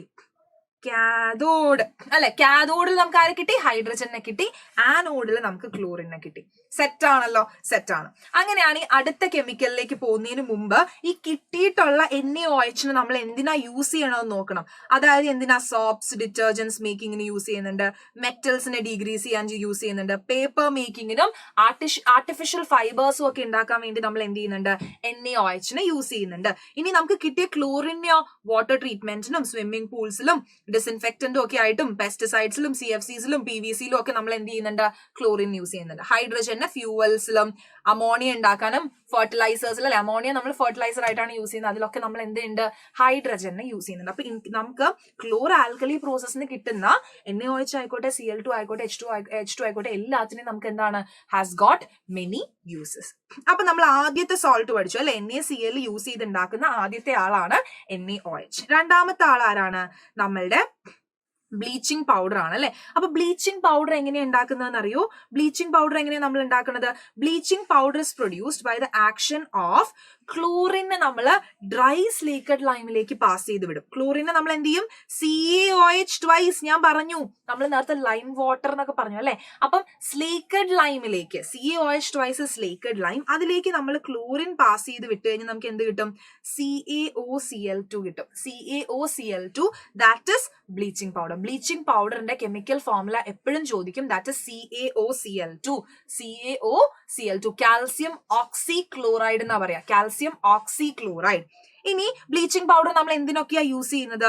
നമ്മൾ ബ്ലീച്ചിങ് പർപ്പസിന് യൂസ് ചെയ്യും. അതേപോലെ തന്നെ എങ്ങനെയാണ്? പേപ്പർ ഫാക്ടറീസിൽ വുഡ് പൾപ്പ് ബ്ലീച്ച് ചെയ്യാൻ. അല്ല, നിങ്ങൾ മുടിയൊക്കെ കളർ ചെയ്യുമ്പോൾ നിങ്ങൾക്കറിയാം നമ്മൾ എന്ത് ചെയ്യും? നല്ല കളേഴ്സ്, നല്ല ബ്രൈറ്റ് കളേഴ്സ് ഒക്കെ അടിക്കണമെങ്കിൽ മുടി ബ്ലീച്ച് ചെയ്തിട്ടാ കളർ ചെയ്യുക അല്ലെ. അപ്പൊ ബ്ലീച്ചിങ് എന്താണെന്ന് നിങ്ങൾക്ക് അറിയാം. അപ്പൊ ഓക്സിഡൈസിങ് ഏജന്റ് ആയിട്ട് യൂസ് ചെയ്യും. അതേപോലെ എന്താണ്? ഡ്രിങ്കിങ് വാട്ടറിന് ജേം ഫ്രീ ആക്കാൻ വേണ്ടിയിട്ട് നമ്മൾ എന്ത് ചെയ്യും? ബ്ലീച്ചിങ് പൗഡർ യൂസ് ചെയ്യും. സെറ്റ് ആണല്ലോ. ഇനി ബേക്കിംഗ് സോഡ എന്തിനാ യൂസ് ചെയ്യുന്നത് എന്ന് നമുക്ക് പഠിക്കണം. Baking soda sodium hydrogen carbonate അല്ലെങ്കിൽ sodium bicarbonate is baking soda. അപ്പൊ ബേക്കിംഗ് സോഡ എന്ന് പറയുമ്പോൾ നോക്കിയാൽ നമ്മുടെ NaClഉം H2Oയും ദാറ്റ് ഇസ് നമ്മുടെ ബ്രൈൻ ആണല്ലേ. അതിലേക്ക് കാർബൺ ഡൈ ഓക്സൈഡും അമോണിയയും കൂടി പാസ് ചെയ്ത് കഴിഞ്ഞാൽ നമുക്ക് എന്ത് കിട്ടും? അമോണിയം ക്ലോറൈഡും സോഡിയം ബൈ കാർബണേറ്റും കിട്ടും. കിട്ടിയ സോഡിയം ബൈ കാർബണേറ്റ് ആണ് നമ്മുടെ ബേക്കിംഗ് സോഡ എന്ന് പറയുന്നത്. പേര് തന്നെ എന്താണ്? ബേക്കിംഗ് എന്നാണ്. സോ നമ്മൾ അതിന് എന്തിനാ യൂസ് ചെയ്യുന്നത്? ബേക്കിംഗ് പർപ്പസിനാ യൂസ് ചെയ്യുന്നത്. നല്ല ഫ്ലഫി ആയിട്ടുള്ള കേക്ക്സും ബ്രെഡും പാൻ കേക്സും ഒക്കെ നമ്മൾ ഉണ്ടാക്കിയെടുക്കുമ്പോൾ ആ ഒരു ഫ്ലഫിനെസ് കിട്ടാൻ നമ്മൾ എന്ത് ചെയ്യും? ബേക്കിംഗ് സോഡ ആഡ് ചെയ്ത് കൊടുക്കും. ശരിക്കും ബേക്കിംഗ് സോഡ ആഡ് ചെയ്യുമ്പോൾ എന്താ പറ്റാന്നറിയോ? ഈ ബേക്കിംഗ് സോഡ ഹീറ്റ് ആവുമ്പം അത് എന്തായിട്ട് മാറും എന്നറിയോ? സോഡിയം കാർബണേറ്റും ഇവിടെ കാർബൺ ഡൈ ഓക്സൈഡ് ലിബറേറ്റ് ചെയ്യും. ആ കാർബൺ ഡൈ ഓക്സൈഡ് ലിബറേറ്റ് ചെയ്ത് പോകുമ്പോഴാണ് നമ്മുടെ കേക്സിനൊക്കെ ആ ഒരു ഫ്ലഫി ഫീൽ കിട്ടുന്നത്. Is due to this baking soda. ഇനി ഈ ബേക്കിംഗ് സോഡയും ബേക്കിംഗ് പൗഡറും തമ്മിലുള്ള ഡിഫറൻസ് എന്താണ്? ഒരുപാട് പേർക്കുള്ള കൺഫ്യൂഷൻ ആണ്. ചിലർ എന്ത് ചെയ്യും? രണ്ടും സെയിം ആണെന്നുള്ളൊരു തെറ്റിദ്ധാരണയിൽ പോകും. പക്ഷെ രണ്ടും ഡിഫറെന്റ് ആണ്. അതായത് ബേക്കിംഗ് പൗഡർ എന്ന് പറഞ്ഞാൽ ബേക്കിംഗ് സോഡയുടെ കൂടെ ഞാൻ എന്താണ്? ഒരു മൈൽഡ് എഡിബിൾ ആസിഡും കൂടി ചേർത്തിരിക്കാം. ഒരു എഡിബിൾ ആസിഡ്, മൈൽഡ് ആയിട്ടുള്ള എഡിബിൾ ആസിഡ് എന്ന് പറഞ്ഞാൽ നമ്മുടെ ടാർട്ടാറിക് ആസിഡ് ഒക്കെ പോലെ. ടാർട്ടാറിക് ആസിഡ് ടാമറിൻഡിലുള്ള പുളിയിലുള്ള ആസിഡാണ്. അപ്പൊ നമ്മുടെ ബേക്കിംഗ് സോഡയുടെ കൂടെ ഒരു മൈൽഡ് എഡിബിൾ ആസിഡും കൂടി ചേർത്ത് കഴിഞ്ഞാൽ നമുക്ക് കിട്ടുന്ന ആളാണ് ബേക്കിംഗ് പൗഡർ എന്ന് പറയുന്നത്. ബേക്കിംഗ് പൗഡർ എന്ന് പറയുന്നത്. അപ്പൊ ബേക്കിംഗ് പൗഡറിനെ ഹീറ്റ് ചെയ്താലും അവൻ എന്ത് ചെയ്യും? കാർബൺ ഡൈ ഓക്സൈഡിനെ റിലീസ് ചെയ്യും. സോ ദാറ്റ് എന്ത് സംഭവിക്കും? നമ്മളുടെ ഉണ്ടാക്കുന്ന ഫുഡ് ഭയങ്കര ഫ്ലഫി സോഫ്റ്റ് ആയിട്ട് വരും. ഓക്കെ, ഇനി ഇവിടെ നോക്ക് കണ്ടോ, carbon dioxide produce during the reaction can cause bread or cake to rise, make them soft and spongy അല്ലെ. ഭയങ്കര സോഫ്റ്റ് ആയിട്ട് കേക്ക് വരും. നിങ്ങൾ കേക്ക് ഉണ്ടാക്കുമ്പോൾ നോക്കിയാൽ മതി. കേക്ക് ഉണ്ടാക്കുമ്പോൾ ആക്ച്വലി ബേക്കിംഗ് സോഡ അല്ലെങ്കിൽ ബേക്കിംഗ് പൗഡർ ഇടാതെ കേക്ക് ഉണ്ടാക്കി നോക്കൂ, ഒരു രുചി ഉണ്ടാവില്ല. കേക്ക് വെച്ചിട്ട് ആൾ എറിഞ്ഞു കഴിഞ്ഞാൽ അയാൾ താഴെ വീഴും. അതേപോലത്തെ കട്ടിയുള്ള കേക്കായിട്ട് മാറും. പക്ഷെ നിങ്ങൾ ബേക്കിംഗ് പൗഡർ ഇട്ട് കഴിഞ്ഞാൽ കേക്ക് നല്ല സോഫ്റ്റ് ആയിട്ടിരിക്കും. ഓക്കെ, അത് ഈ ഒരു കാർബൺ ഡൈ ഓക്സൈഡ് റിലീസ് ആവുന്നത് കൊണ്ടാണ്. അപ്പൊ കണ്ടോ, നേരത്തെ ഞാൻ പറഞ്ഞു ഇതിന്റെ യൂസസ് പറഞ്ഞപ്പോൾ ഞാൻ പറഞ്ഞു അന്റാസിഡ് ആയിട്ട് നമുക്ക് ഇവനെ യൂസ് ചെയ്യാം. അന്റാസിഡ് ആയിട്ട് നമുക്ക് എന്ത് ചെയ്യാം? ഇവനെ യൂസ് ചെയ്യാം. അപ്പൊ അന്റാസിഡ്സ് മേക്ക് ചെയ്യാനായിട്ട് ഇവരെ യൂസ് ചെയ്യും. അതേപോലെ എങ്ങനെയാണ്? സോഡ ആസിഡ്, ഫയർ എക്സ്റ്റിങ്ക്യൂഷേഴ്സിലും നമ്മൾ എന്ത് ചെയ്യും? ഇവരെ യൂസ് ചെയ്യും. ഇനി അടുത്തത് വാഷിംഗ് സോഡ. അപ്പൊ വാഷിംഗ് സോഡ എന്ന് പറയുമ്പോൾ തന്നെ നമുക്കറിയാം വാഷിംഗ് പർപ്പസിനാണ് യൂസ് ചെയ്യുന്നത്. സോപ്സിലും ഡിറ്റർജൻസിലും ഒക്കെയാണ് യൂസ് ചെയ്യുന്നത്. പേരിൽ തന്നെ ഉണ്ട്. ഇനി വാഷിംഗ് സോഡയുടെ ഫോർമുല എന്താണ്? Na2CO3.10H2O. ഒരു 10H2O അവിടെ ഉണ്ട്. അതായത് വാട്ടർ ഓഫ് ക്രിസ്റ്റലൈസേഷൻ ആ 10H2O വിളിക്കുക കേട്ടോ. അപ്പൊ Na2CO3.10H2O ആണ് വാഷിംഗ് സോഡ. ഇതെങ്ങനെ ഉണ്ടാവുക?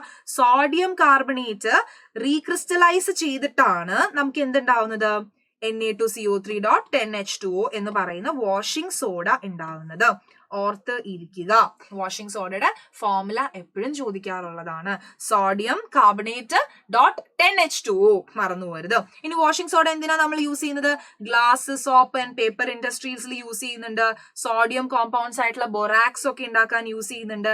അതേപോലെ എന്താണ് ഒരു ക്ലീനിങ് ഏജന്റ് ആയിട്ട് നമ്മൾ യൂസ് ചെയ്യുന്നത്, വാഷിംഗ് പേർപ്പസിന് യൂസ് ചെയ്യുന്നുണ്ട് അല്ലെ. അതുപോലെ തന്നെ വെള്ളത്തിന്റെ പെർമനന്റ് ഹാർഡ്നെസ് റിമൂവ് ചെയ്യാൻ വേണ്ടിയും യൂസ് ചെയ്യുന്നുണ്ട്. ഇനി നമ്മളുടെ അവസാനത്തെ കോമ്പൗണ്ട് എന്ന് പറയുന്നത് നമ്മുടെ പ്ലാസ്റ്റർ ഓഫ് പാരീസ് ആണ്.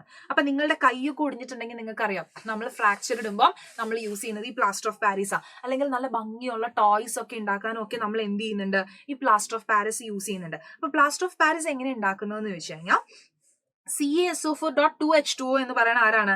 നമ്മുടെ ജിപ്സം ആണ്. ഈ ജിപ്സത്തിനെ ഞാൻ 373 കെൽവിനിൽ ഹീറ്റ് ചെയ്യും. ഓക്കെ, ജിപ്സത്തിനെ 373 കെൽവിനിൽ ഹീറ്റ് ചെയ്യുമ്പോൾ ഈ 2H2O ഒരു 1.5H2O മാറിയിട്ട് CaSO4.12H2O എന്ന് പറയുന്ന പ്ലാസ്റ്റർ ഓഫ് പാരീസ് ഉണ്ടാവും. അപ്പൊ പ്ലാസ്റ്റർ ഓഫ് പാരീസ് എന്ന് പറയുമ്പോൾ അതിന്റെ കെമിക്കൽ ഫോർമുല ഇസ് വളരെ ഇമ്പോർട്ടന്റ് ആൻഡ് ഈ ഇക്വേഷനും ഇസ് വെരി ഇമ്പോർട്ടന്റ്. ജിപ്സത്തിനെ 373 കെൽവിനിൽ ഹീറ്റ് ചെയ്യുമ്പോഴാണ് എന്തുണ്ടാവുന്നത്? CaSO4.12H2O എന്ന് പറയുന്ന പ്ലാസ്റ്റർ ഓഫ് പാരീസും ബാക്കി ഒരു 1.5H2Oയും ഉണ്ടാവുന്നത്. അപ്പൊ പ്ലാസ്റ്റർ ഓഫ് പാരീസിന്റെ യൂസ് നമുക്കറിയാം, ടോയ്സ് ഉണ്ടാക്കാൻ, അതേപോലെ തന്നെ എന്താണ് ഡെക്കറേറ്റീവ് മെറ്റീരിയൽസ് ഉണ്ടാക്കാൻ, നമ്മുടെ സീലിംഗ്, നമ്മുടെ വീടിന്റെ മുകളിൽ ഒരു ഫോൾ സീലിംഗ് ഒക്കെ ഉണ്ടാക്കണമെങ്കിൽ എന്ത് ചെയ്യാം? നമുക്കിത് യൂസ് ചെയ്യാം. അതുപോലെ എന്താണ് നമ്മുടെ കയ്യോ കാലോ ഒക്കെ ഒടിഞ്ഞു കഴിഞ്ഞാൽ നമ്മൾ പ്ലാസ്റ്റർ ഇട്ട് കിടക്കില്ലേ? അതാണ് ഈ പ്ലാസ്റ്റർ ഓഫ് പാരീസ് കേട്ടോ. അപ്പൊ ഇവന് പാരീസുമായിട്ട് എന്തെങ്കിലും ബന്ധമുണ്ടോ? ഇല്ല, ഒരു ബന്ധവുമില്ല. ആദ്യമായിട്ട് അവിടെയാണ് നമ്മളിത് ഉണ്ടാക്കിയത്. അതുകൊണ്ടാണ് പ്ലാസ്റ്റർ ഓഫ് പാരീസ് എന്നുള്ള പേര് വന്നത്. ഓക്കെ, അപ്പൊ ഇത്രയാണ് നമ്മളുടെ സെക്കൻഡ് ചാപ്റ്റർ ആയിട്ടുള്ള ആസിഡ്സ്, ബേസസ് ആൻഡ് സോൾട്സിലുള്ളത്. അപ്പൊ നമ്മൾ കംപ്ലീറ്റ് ചാപ്റ്റർ എന്താണ് 30 മിനിറ്റ്സിൽ കവർ ചെയ്തിട്ടുണ്ട്. ഓൾമോസ്റ്റ് 30 മിനിറ്റ്സ് ആയെന്ന് തോന്നുന്നു. യെസ്, അപ്പൊ നമ്മൾ കവർ ചെയ്തിട്ടുണ്ട്. അപ്പൊ നമുക്ക് ഇനി അടുത്ത ചാപ്റ്റർ ആയിട്ട് കാണാം. അപ്പം നിങ്ങൾ ഒട്ടും പേടിക്കേണ്ട, ഈ ചാപ്റ്ററിലുള്ള ക്വസ്റ്റ്യൻസും കാര്യങ്ങളും അല്ലെ, questions, previous year questions and NCERT questions ഒക്കെ ആയിട്ട് അടുത്ത വീഡിയോസിൽ മിസ് വരുന്നുണ്ട്. ചാപ്റ്ററിന്റെ കംപ്ലീറ്റ് കോൺസെപ്റ്റ്സ് ആണ് നമ്മളിപ്പോ ക്ലിയർ ചെയ്തത്. ക്വസ്റ്റ്യൻസും നമ്മൾ ഡിസ്കസ് ചെയ്യും. അപ്പൊ താങ്ക് യു എവ്രിവൺ. നമുക്ക് നെക്സ്റ്റ് ചാപ്റ്റർ ആയിട്ട് കാണാം.